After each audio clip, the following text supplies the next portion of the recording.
दुर्गा माता आया नव रूप धर के हे दुर्गा माता आया कई रूप धर के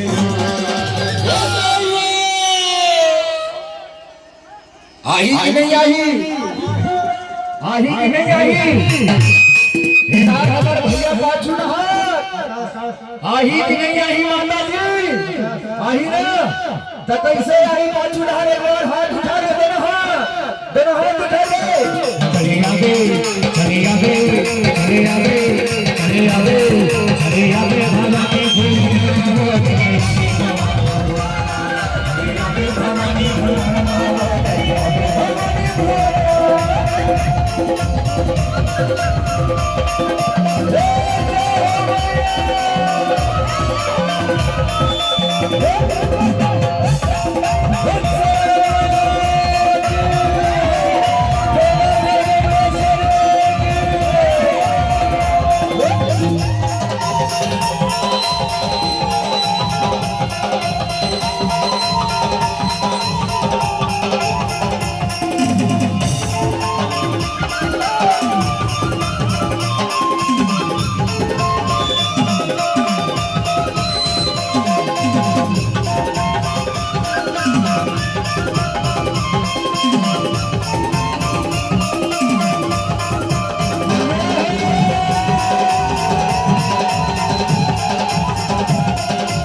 भाई साहब जेन कहा जाए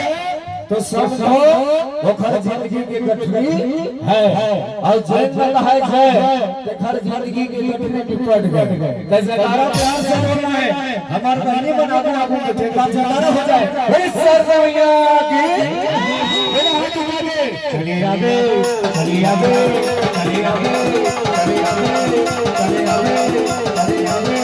चलिए आगे भगवान भगवान चले आगे भगवान चले आगे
अब अंतिम देवी जसवीत हो गया है तो हर बार छत्तीसगढ़ी गाना आप सब लगा चाहो।